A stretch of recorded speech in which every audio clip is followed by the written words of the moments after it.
Thank you. Thank you, my friends and colleagues. Thank you all for being with us today as we celebrate this important transition in the life of the University of North Carolina at Asheville.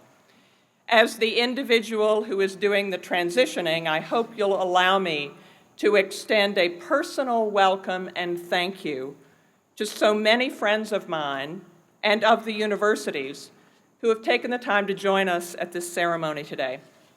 And I want to allow us to recognize you for that. In the audience today are members of my immediate and extended family, parents, siblings, relatives close and distant.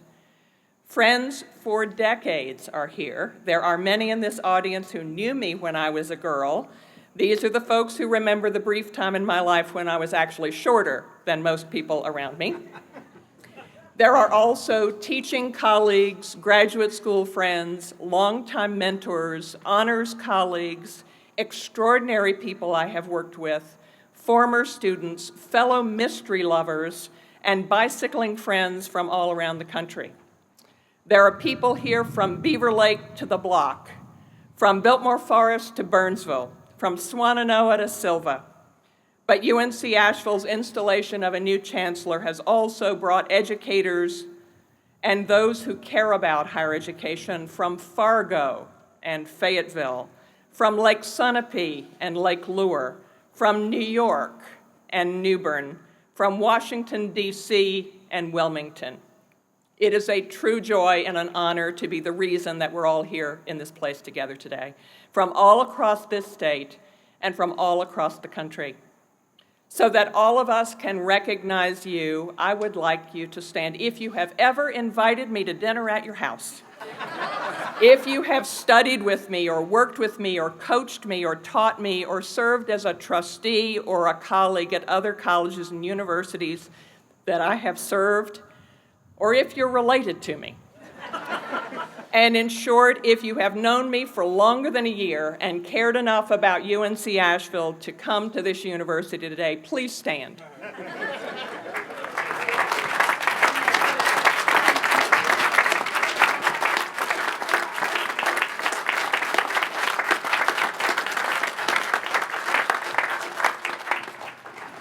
It's no wonder I already feel as if I belong here. We have also heard from many others here today who brought greetings and blessings to our campus from the many constituent groups who have supported and encouraged our university over the years. Thank you for joining us here today, and thank you for your continued support and goodwill on behalf of our university. This year, 2006, is the University of North Carolina at Asheville's 80th year. 80 years ago, when my parents were themselves just children, the visionaries who were busily founding our university in the 1920s are now long gone.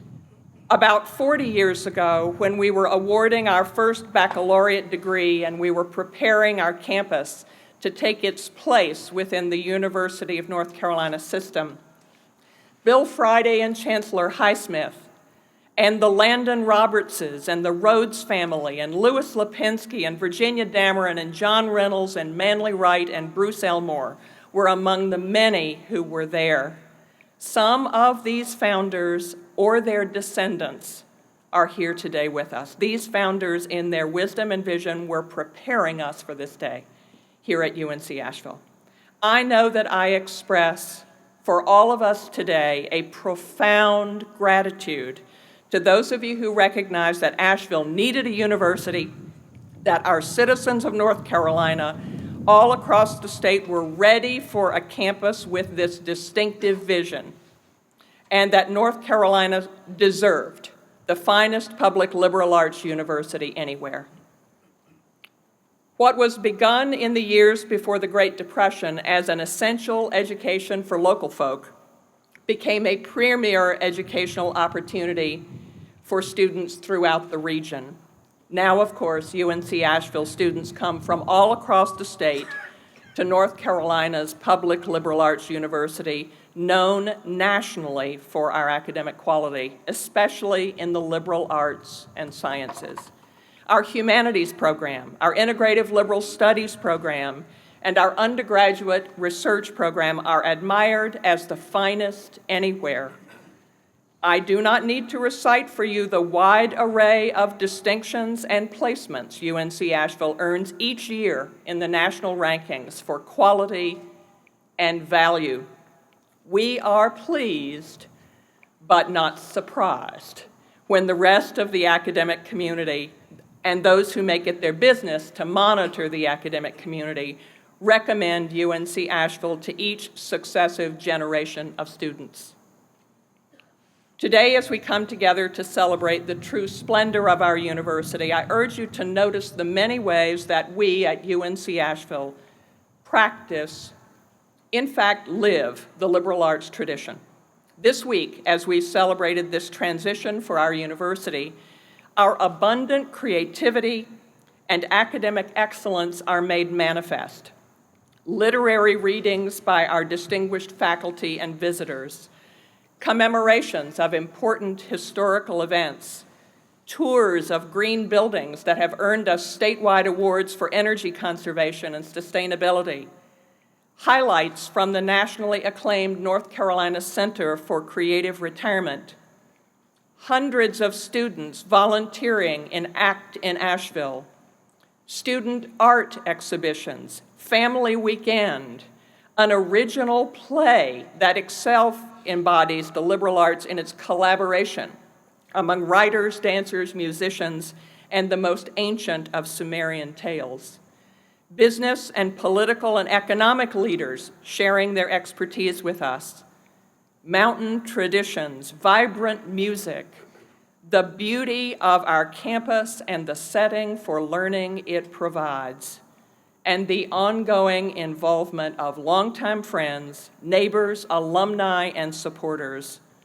And then there are the hundreds of students, faculty, and staff who have been collaborating with each other for weeks to bring this marvelous celebration to our university. The liberal arts and the interdisciplinary habit of mind are more than what we do. It is who we are. And it is what we teach. It is our conviction that a liberal arts education, UNC Asheville style, is our greatest single tool in uncovering the long-term solutions to the most significant threats to the well-being of our state and nation. In her poem entitled The Long Approach, the poet Maxine Kumin has described this particular brand of living out a purpose. As she tells us, I'm going home the old way, with a light hand on the reins, making the long approach.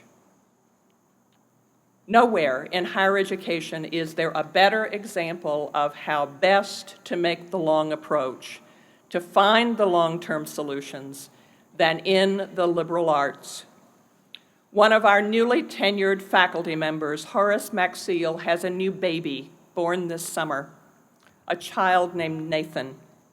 Given what we know today and what we will come to know in the decades ahead, it is highly likely that this child will live to see the 22nd century. What kind of education will we offer? What kind of university will we be? Will we need to be in order to prepare him for the long approach? By way of an answer, I will refer us to another poet, Wendell Berry, because the new chancellor is a literature major. You should be forewarned that there will almost always be poetry in our midst. I would like to read to you today Wendell Berry's poem entitled, What We Need Is Here. Geese appear high over us, pass, and the sky closes. Abandon as in love or sleep holds them to their way, clear in the ancient faith. What we need is here. And we pray, not for new earth or heaven, but to be quiet in heart and in eye clear. What we need is here. What we need to prepare Nathan Maxiel and all of our children for the long approach is here. To describe this more fully, I'd like to draw from two important campus initiatives and conversations. One is the Enrollment Growth Task Force, a group of campus leaders with whom I have been working for the past year to help determine the optimal size for our university for the foreseeable future. The other is the University Community Council, a group I convened in my first week as chancellor, and one that conducted dozens of conversations this past spring with all constituent groups of the university. What we have learned in recent months from these two groups enthusiastically supports Wendell Berry's and our claim that what we need is here. We, at the University of North Carolina, currently hold within our midst just about everything we need to become the premier public liberal arts university in the country. We have on our campus some of the most talented, engaging, interesting students anywhere. We have a world-class faculty with scholarly interests and achievements that are matched only by their commitment to a superb academic experience for our students. We have an innovative curriculum that is as lively as it is challenging, and one that sets our students on a lifetime journey to discover after they graduate even more of what they learned in their time with us. Our campus community includes staff and administrators who are passionate and involved, fully committed to our role in the development of the people and the economy of our region and the great state of North Carolina. We also embody the homegrown mountain determination of our region, doing splendid work even when resources are meager, turning to what my grandfather used to call general cussedness into a virtue in time of great need. Together, our university community shares a purposeful commitment to learning, diversity, equity, trust, and integrity, with a growing sense of what it means to be responsible citizens and thoughtful stewards of a vibrant university community. Our Board of Trustees are active participants in the life of the university, and we know they will continue to guide us with integrity and compassion. We are part of a university system that supports and encourages us while challenging us to remain unique in an increasingly standardized world. President Bowles has made it clear that UNC Asheville will remain distinctive among all the campuses of the university as our statewide liberal arts university. The vibrant and creative city of Asheville mirrors so much of what we value and enhances the experience of all who work and study here. At the University of North Carolina at Asheville, we are at Asheville, in Asheville, and for Asheville, a city that has been a vital component of our development as we evolved into the University of North Carolina, Asheville, a university of statewide import and national prominence. We have, in addition to all that, the beauty and the ruggedness of these western North Carolina mountains, which sometimes nourish us and sometimes challenge us, but always leave us grateful for the place we are on this earth. We have a history that is recent enough to remind us every day of the promise of our founders and the need to remain vigilant in our stewardship of this precious enterprise we engage in together. What we need is here. A curriculum that sets the national standard for liberal arts innovation. A selectivity of students which is comparable to the finest and most selective private and public colleges and universities in our state. A university community intentionally designed to assure that we know and care about each other. And a landscape, a place, that is as close to paradise as any earthbound place we know. What we need is here.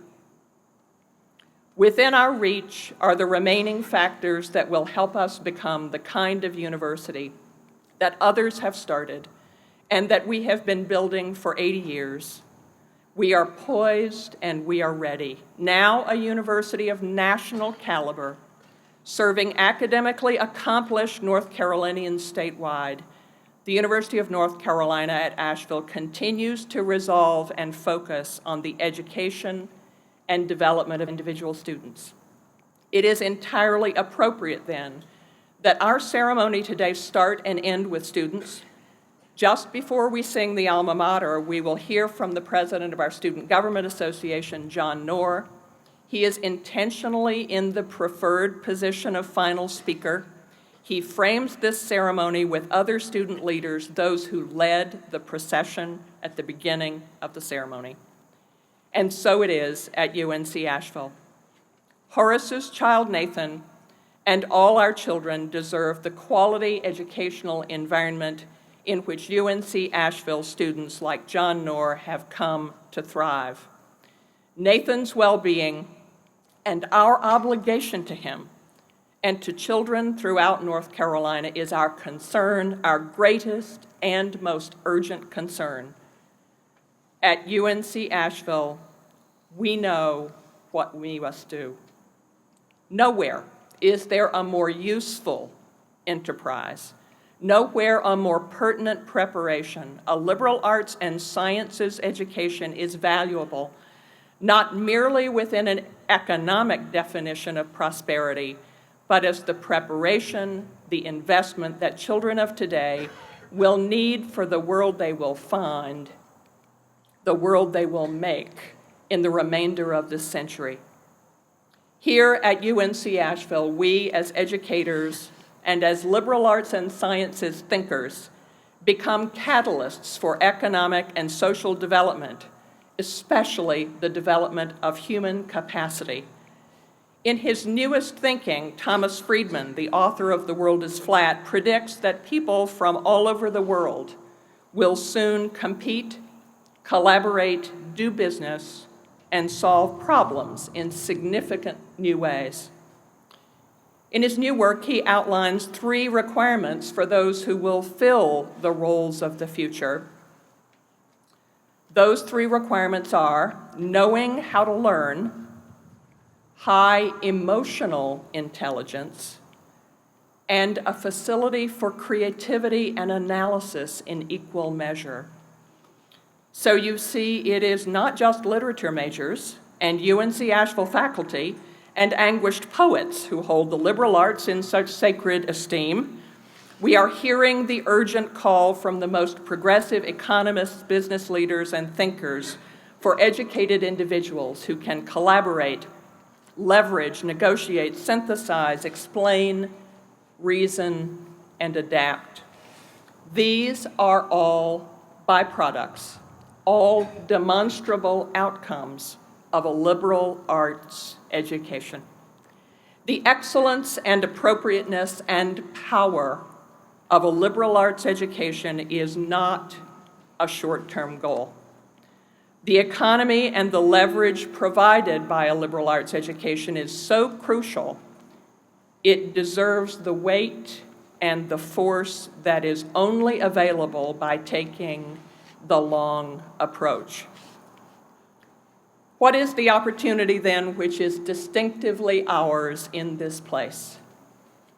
We at UNC Asheville have refined the practice of an intellectual, engaged, inclusive, and vital community, a community that is small enough so that you don't have to be chancellor to be effective in the classroom or on campus. Together, we, the members of UNC Asheville, have a clarity of purpose that will sustain us. Together, we will refine our ideas, deepen our purpose, and hone our resolve. We at UNC Asheville will do what we do best, partnering with our university system and our schools and community colleges to meet the needs of the great state of North Carolina. We can bring home to Asheville and North Carolina what the rest of the academic world already knows about us. Now is our time, this decade and the next. This is our chance and our challenge.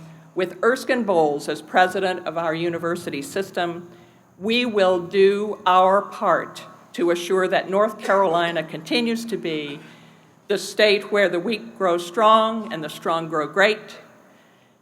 UNC Asheville will follow President Bowles' inaugural advice when he said, "We will take off these robes, roll up our sleeves, go to work, and succeed." As Wendell Berry says, what we need is here. To the people gathered today, people who are great educators, people of influence, people of promise, all inspired to love and care for our university. I am honored to lead and serve our university. We are grateful for all of you and for every aspect of this great university, and we are confident in our future at the University of North Carolina at Asheville. What we need is here. From here, from these very steps of our library, from here we can see Pisgah, a beloved mountain landmark which orients our university's quadrangle, but also a biblical symbol of promise and possibility for our students now and in the future, for our city, Asheville, and the distinctive destiny which blesses all who come here. We claim this destiny and this place for our university. What we need is here.